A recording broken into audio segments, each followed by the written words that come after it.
First time he was sitting in the circle, that's the biggest thing for me. You never sit in a circle in a community meeting. That time, on my birthday, he was sitting in the circle, and then on his turn, he stood up and he said, Karthik said, we should not waste our food, we should not put plastic on our land. That's the word he spoke after 3 years.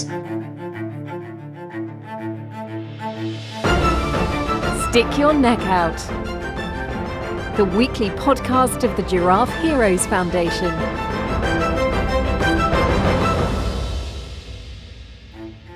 Once called mental retardation, intellectual disability is characterized by below average intelligence or mental ability in a lack of skills necessary for day-to-day living. But newsflash, people with intellectual disabilities can and do learn new skills. They only learn them more slowly. Studies and surveys conducted by the Indian government estimate that there are around 1.6 million persons with intellectual and developmental disabilities in India. 75% of them live in rural areas. Often, these people are faced with exclusion, neglect, and many disadvantages that limit their effective participation in mainstream society. But luckily, there is Kartik. Welcome to the podcast to restore your faith in humanity. Welcome to Stick Your Neck Out. Sristi Foundation was founded by Karthikeyan, known as Kartik, a psychologist born and raised in Pondicherry, generally known as Pondy, situated on the east coast of India. Kartik, a 2012 kanthari graduate, spent 15 years in an inclusive orphanage where disabled and non-disabled children lived and grew up together. Welcome, Kartik, to our podcast. Thank you very much, Ampere. This is a great opportunity for me, and just very glad to hear about Giraffe Foundation and how you are bringing up the showcase the people all over the world who are doing the good job. For me, this is the great opportunity being part of your program. Yeah, but you are the star here. You are the one doing a great job over there in India. Sristi Village is a self-sustainable community where mentally disabled and non-disabled live, learn and work together.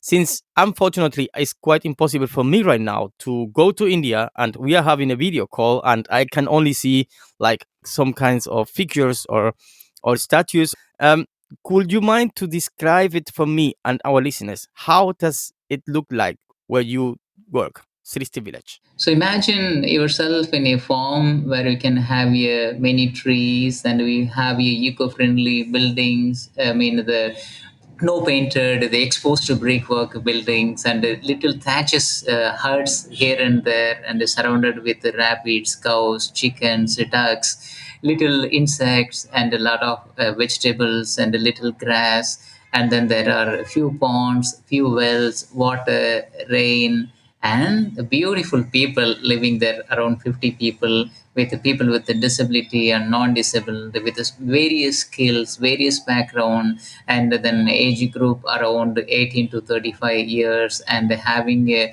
happy living community. That's beautiful. It's really nice. Like I said before, Kartik, you founded Sristi Village with the goal to connect and empower.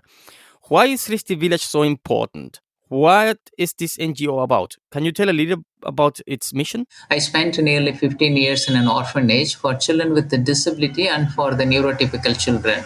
For the neurotypical children, they have a chance to go to school, and after finishing their school, they go for a graduation. After graduation, they get a chance to go to a job and become independent in their life.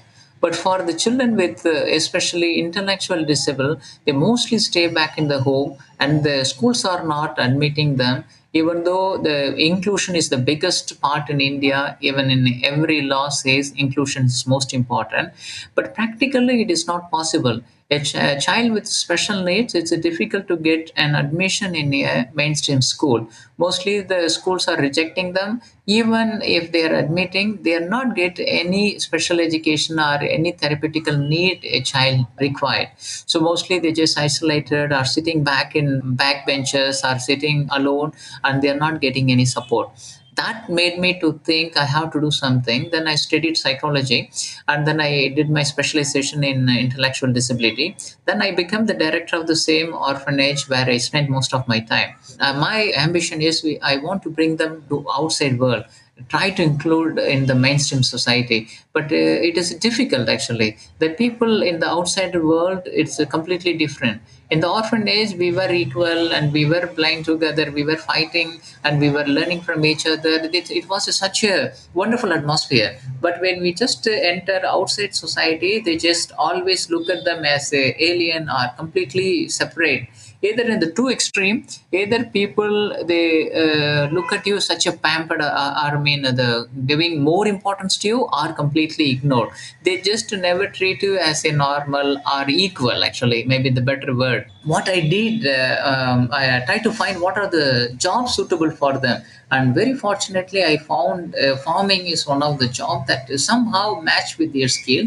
So, why do you think are they so excluded from the public spaces? Why are they so isolated? Whenever we talk about people with intellectual disability, the people always says they are very slow, they are more good at the repeated work, and then they say they cannot learn new thing, they have a very little problem solving skill, they don't have a reasoning skill. So then these are all so many things always they have a label them. Then just I want to try to break it with the small thing, that all always was thinking what they are good at. And finally I found, why don't we start one small kitchen garden. Very naturally happened. So I got a small piece of the land belongs to the orphanage. It's such a tiny space. It's like a 1200 square feet. And then along with some of my boys and some of the volunteer who came along with me, we cleaned the land, we made a fence around it. And then boys are so happy because they just came outside and then just touching the soil with the water with, it's such a big like party actually, but we were seriously working. And then one day my idea wants to grow some vegetables, and one day I bought some of the vegetable seed I was keeping in my hand. And one of the boy with the intellectual disability, he could not speak but he could communicate, with his own way. So he asked me, they call me brother, what is this? And then I said, his name is Anbu, this is the vegetable seed. If you plant it can grow. But he never had any experience with the planting or seed or anything. Then I tried to explain, and it is difficult for me to visualize him. Then I showed there was there is a one big mango tree next to our garden, and then I showed, look at this Anbu, this tree also grown up from the little seed. And he was started to laugh at me, how this little seed can grow like a big tree. And that was my first challenge, to train a person with a disability in farming. Then I told, and we do one thing. You plant on this ground and watering it regularly, and you see what happens. And he did very properly. After a few days, I was in my office. I still remember that day. That was such an emotional day. I was in my office. I was working in my computer, and he was knocking the door. Brother, open the door. And then I thought something happened, and I opened the door, and he was running. I was running behind him, and he opened the kitchen garden gate, and he showed the two leaves coming out from the ground. And then after seeing the two leaves, he was so happy. He became so much connected with the nature. And after that, what he did, he just closed the kitchen garden and got the key and put it in his pocket and said, "This is my garden. I will take care of it." The second biggest experience which I got from the same garden is they were harvesting their vegetables actually, and it was not a big quantity but just a basket of vegetables they harvested from their kitchen garden, and they brought to the kitchen. Normally we just the kitchen is closed for everyone for the hygienic purpose, but our boys are just opened the door and they enter into the kitchen, and they were talking with the chef, and they said these are the vegetables are harvested by us. And then they also said, you cannot decide what to cook for us, and these are the vegetables from us, and we have a full rights to say what to cook. And then I saw such a drastic improvement in their confidence level, and it never happened before. First time I'm seeing them with a full confidence, and that made me to think, actually this is what I dream. Actually they should be proud and what they are doing, and should stand with a big confidence. And that happened with such a tiny kitchen garden. These are all made me to initiate the Sristi Village. Yeah, these are really beautiful stories. A recent study published in the journal Health and Place investigates the use of care farming the combination of therapeutic practices in agricultural spaces. Is this the idea you had? Why you use farming at all? This is a personal experience which I got from the orphanage. And the second thing, when you check with the statistics, nearly 75% of the people with intellectual disability who are living in the rural villages, and there is no training program, there is no school, they're just ideally sitting back. But when you just imagine, when you enter into the any village, especially in India, from an Indian perspective, you can see the cow, you can see the chicken, you can see the vegetable garden, you can see the farm. So I thought, instead of bring something else from the outside, we can do what already existing. These are very much used to this kind of place. So I thought the farming is one of the best thing, because my focus area is more with a rural community. And also the another reason, when I was trying to get the job for the adult with intellectual disability, the people in the industries, they always having some excuses. Most of the excuses are always talking about the hazards, is the high intensified electricity, big machinery. So always they're talking about the hazard. But here in the farming, you don't need much hazards. Actually, you plant a seed and we grow your own vegetables, and they can work in your own phase. I mean, the speed. And best thing is you are connected with the nature. And also the recent research says, when the people working in the soil, when you there's someone who's touched the soil regularly, it's naturally working as an antidepressant. Actually, these people are already so much depressed with all our people neglection, isolation. But when you connect with the soil, it automatically flourishing, not only the plants but also their life. Yeah, yeah, that's right. What you're saying totally makes sense to me. So, in an area of almost 9 acres of land, which is like 135 tennis courts, you have created an inclusive and holistic environment. Sristi Foundation runs 3 pioneer projects: Sristi Village, Sristi Special School, and Sristi Farm Academy, as well as further community support and environmental projects. What exactly are you doing in these projects? Yes. So Sristi Village is the residential living community for adult with intellectual disability, where they can live, learn, work, generate income, and have independent life. Basically, most of them with a different background. Some of them they have parents. Some of them parents passed away. Some of them they are abandoned. Some of them we got through the police or from other organization who found on the street. So we are all living in the farm, and we are trying to grow our own food, and just not only food, but we learn from each other. And people with the various background, they never had an experience work in the farm, never working, live in a community living space. But the Sristi Village help them to live in a community, helping them each other. And meantime, we are teaching them farming skill. So not only the farming skills, but it's mostly on job skill. After finishing this training program, they can easily can get job in any sector actually. So in Sristi Village, they have a 2 hours academic, and mostly even in the academic, they learn about the money concept. They learn about how to be like manage their the business or marketing. Those things are the in academic, but rest of the thing they get learn in the form itself, like a task completion. You can, it's difficult to teach in the classroom, but when you are work in a working environment, you use it, you understand, okay, this is what I have to finish my work, this is my deadline, and the time management and working in the group. These are all experiential learning, help them become independent. And that's our aim. The adult independent living skills is most important in Sristi Village. In Sristi Special School is a school for children with special needs. Mainly, we are focusing on the rural children. They never been to any school and they don't have any chance. So mostly they just stay back in the home. And some of the kids who are locked in the room, and the both parents they go for some work, and most of them from the very poor background. And the parents are either in working in the farm or in a agricultural land or daily wages, and it's difficult for them to look after them. And they are not, also not enrolled in the mainstream school, and they're just staying back home. that made us to initiate the special school. And in school we providing the special education training, and we have a therapist and we provide the regular therapy to them whoever need. And some of the children who have the multiple disability, they need medical attention or therapeutic attention, so our professional team helping them. And also we provide the midday meals, and it's a great advantage to live in the farm. They have also chance to go to the farm and do some little farm work. So basically we want them make to be independent. Again, our objective, they have a little challenges with the daily living skills, so our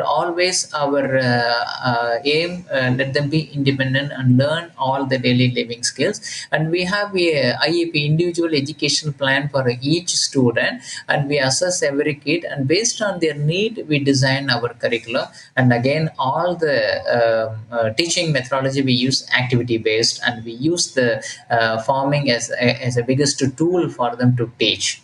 And then we have the farm academy. This is the basically we're starting a training, giving the training program not only for the people with the disability, but also for the neurotypical people, or the students who are getting from the other special schools who are having with various different disability. The students come and stay in Sristi Village for 3 months or 6 months and learn farming skills, and that we call as a farm academy. They learn farm skills, and we provide certificate, and we help them to work in their own farm, or in the terrace garden, or in their school starting a small kitchen garden. These are all activity we are running through our farm academy. Yeah, cool. It sounds really, really awesome. The highlight of your journey has been the transformations in your community members. I'm sure Sristi has a lot of stories of change. Would you mind telling us at least one of them? Surely. So one of the our member now is 33 years old. Actually, when I was initiating the project in 2014, his mother came to me and he said, "It's possible for to bring his son." I said, "Yes, that's why we are here." But what I heard, she was admitted him in a home in Pondicherry actually. And then that people, they are not allowing her to see her son actually. That I shocked actually. Then I was listening the whole story about him. His name is Sendil. Of course, I can tell his name. So he's such a proud man. You can meet anytime. So he was studying in a special school in Pondicherry. After completing the special school, he went for the vocational training in electrical work. He came back to his home, and he see both of his brothers who got married and they live independently, they have a kids. So he wants to get married, he want to have an independent life. But his mother said, you don't have any job, you don't have any salary, how you can be get married, and nobody will interested to get marry a person with a disability. But what he thought, if I have a job, then I can get married. So that's his dream. So he tried to get a job in all over in Pondicherry, but nobody ready to give a job. He disappointed with his family, with his mother. So he started to run away from the home, and he was started to live in on the road for many days. So it's difficult for his mother to see his own son living on the road. So she admitted in a home, but it's a home for the aged people. It is not for the people with the disability or any training center. So he was in the home for 3 years, but that home is not fit for him. So he started to run away once, twice, thrice. At one point, the people who locked him in a room, they locked for 3 years until we get to know. And then I went along with his mother, and we rescued him. He was in a room with long hair, long nail, and nobody cared about him. I brought back to Sristi, and he completely forgot to speak, unable to recognize his own mother, and he has such a peculiar habit to touch his neck, and sneezing and saliva from his mouth everywhere in his face. And we washed him, we cut the hair, cut the nail, and then we gave a new cloth. And I said, Sendil, this is your home, this is your place. You can just go and be free.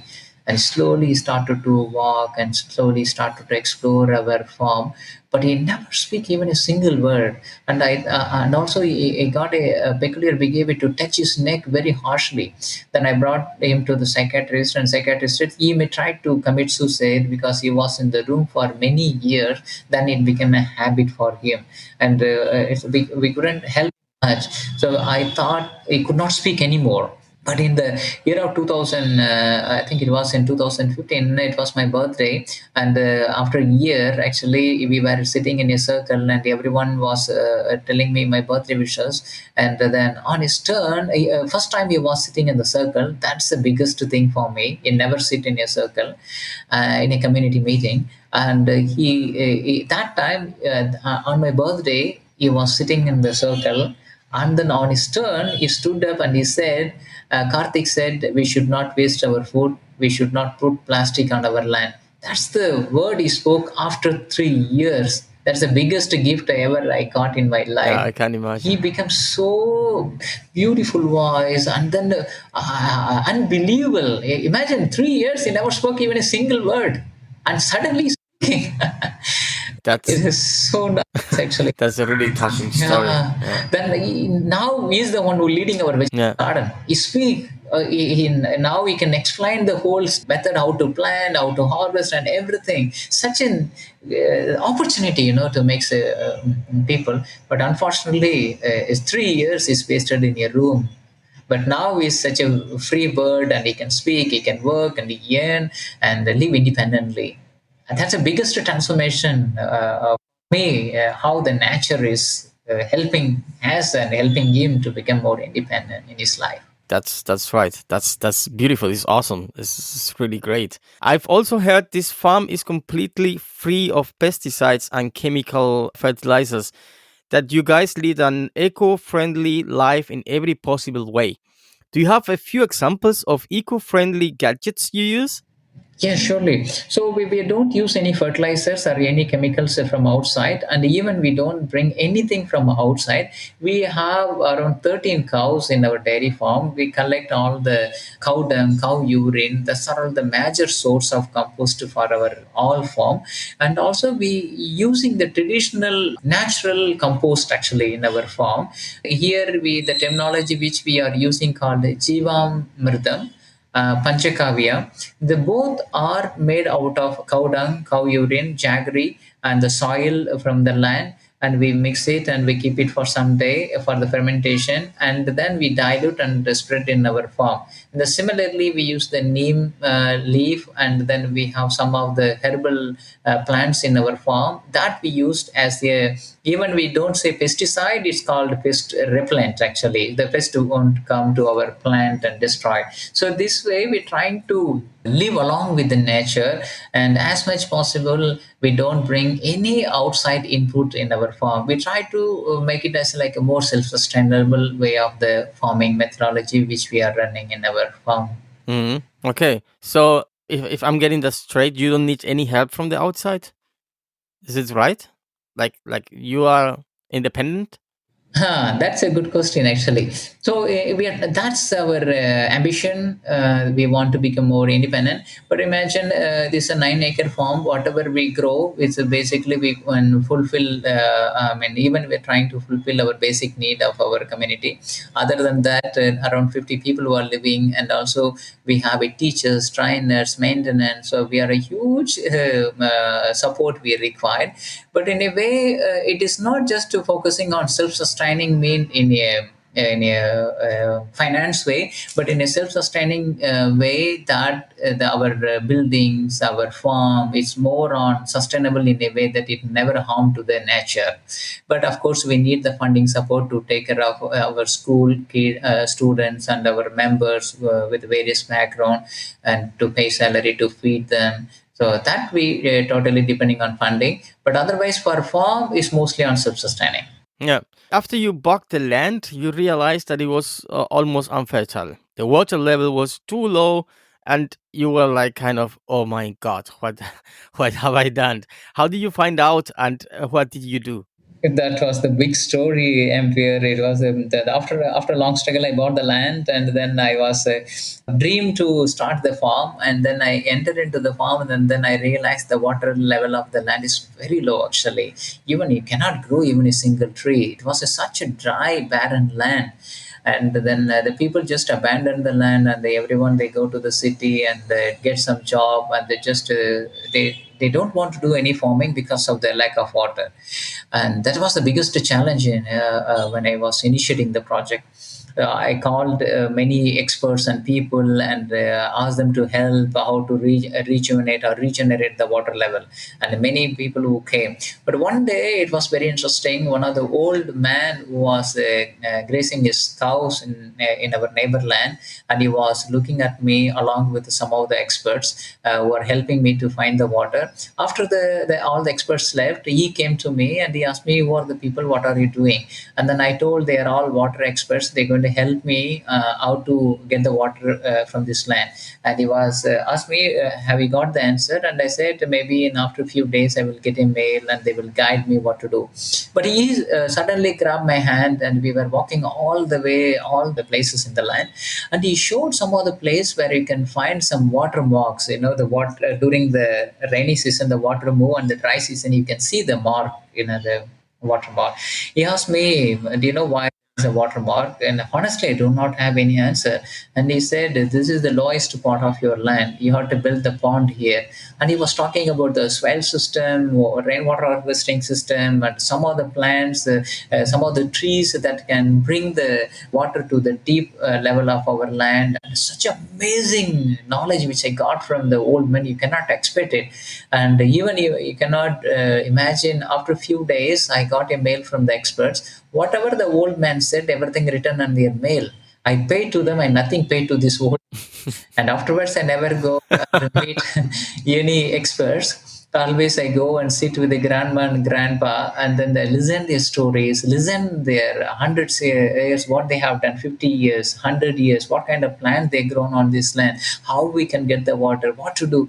They are a huge resource. Probably we are not recognize enough their knowledge. That is the biggest lesson which I got luckily in a very early days. Then afterwards I just listen them, understand the value the local knowledge, value the local resources. That way, step by step, we have the two open well and a few ponds, a swale system, and our water table level is increased, man. That's a great news. That's really important, just to listen to the people, to the old people, listen to the ones who are living there, the ones who know the land. That's the important thing. 2015, you said in a video I saw in the Kanthari YouTube channel that in 5 years this project, I mean Sristi Village, can be a model, bringing new mindsets of people to think about people with intellectual disability. Now we are in 2020, so 5 years later. How do you see the project? So now we can see some of our graduates or some of the people who undergone the training program who were living for last 5 years. They are more independent. They can work anywhere. Actually, we are trying to get a job for them. And one of the boy already who got a job, and then he earning around 12,000 Indian rupees. It's a reasonable pay for Indian standard, and he taking care of his family. Another student, he is very interested with the dairy farm. We help them to get one cow, and he is living along with the parents, and he is taking care of cow and milking and sell the milk and get the income from the cow. I mean, he's basically is the breadwinner right now in the family. So this way, I can say one or two case study. But those who are living in the farm in our community also is more independent. They are not anymore dependent. They are taking care of their own needs, and they are also ready to work. They easily adopt our living community life, and they work and they're more productive. Now what we want to do it, but we do not have the scientific evidence. So we are starting a research. Actually, we want to bring it into the factual evidence that the system model can work, and then through this model the people can become independent. So one with the Loyola College in Chennai, in in India, one of the leading college. Their professors helping, and another one of my friend is working in the US, Indian professor. He's the social work professor. We started a research how the Sristi Village model can make the people to become independent, and how this model can be replicated in any part of India. That's we are working on it. Hopefully, end of the research, we have the factual evidence that we could share with everyone, and the people can start their own Sristi Village community model in any part of India. That's my dream also. Okay. Due to the COVID-19 pandemic and subsequent lockdown in India, I'm pretty sure there is a lot of people who might be facing hardships. How is Sristi responding to COVID-19? Yes, in the very beginning we were very panicked because that way the media showed actually it was very danger, and it was so we locked down and we just locked our gate. We never allow anybody. We try to just keep all the safety measures we used, like a hand sanitizer, mask, and everything we used, and we never let outside people get into our community. But the biggest advantage for us, we were living in the farm. We are living in the farm, so we are all very busy, and even we don't have any time to listen the news and everything. But what happened? One day I got a call from one of our daycare, our school student parent, and she asked me, "Can I send her son to our school?" I said, "The school is locked down. We cannot run the school. So better you can keep the child with you." But what she said, myself and my husband both are daily wages, but due to the lockdown, we do not have any job, we do not have any money to feed. Maybe it's better for the child to stay in Srishti. At least he can get the food. That made me to think, oh, I should support them in any way. So suddenly we use our corpus fund and we raise money, and we bought rice and groceries and food material, and we got a permission from the government, and then we rushed to the all the children with the special needs who are enrolled in our school, and provided the make it sure they get the enough food. Then luckily, you cannot imagine that so many people, they started to support our project, and then they said, okay, Karthik, you can go beyond the limit. And then we reached more than 1,600 families actually in 3 months.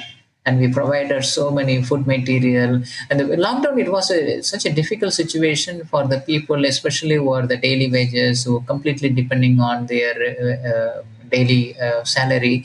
Suddenly, if the lockdown, they don't have any savings. They were struggling actually even for the food.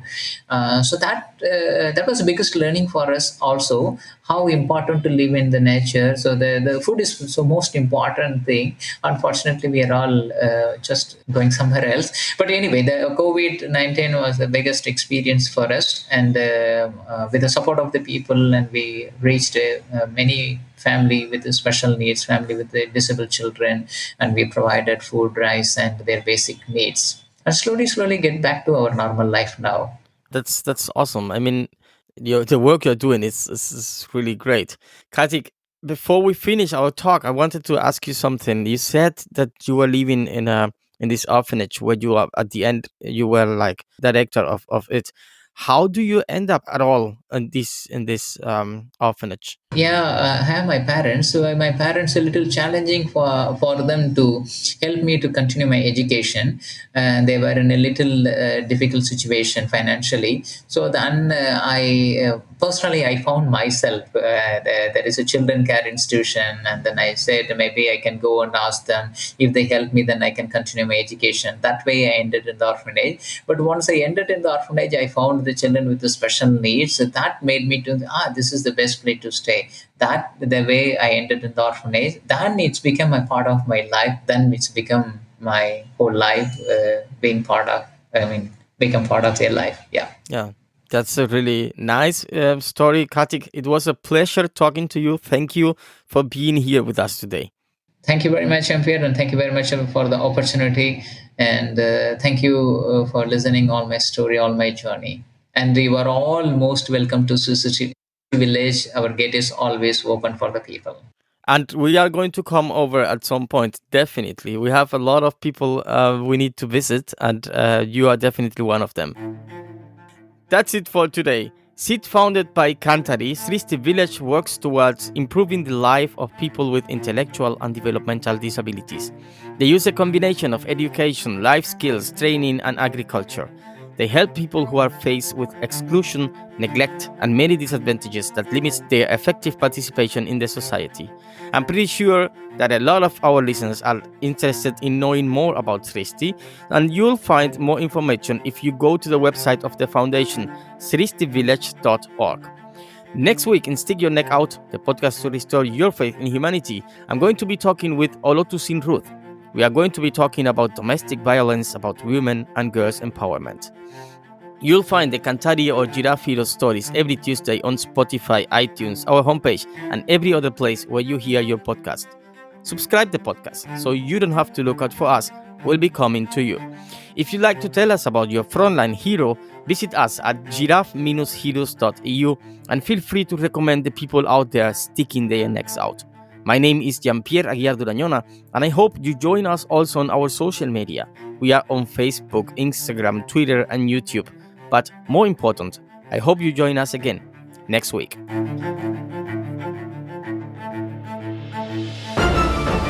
Stick Your Neck Out, the weekly podcast of the Giraffe Heroes Foundation.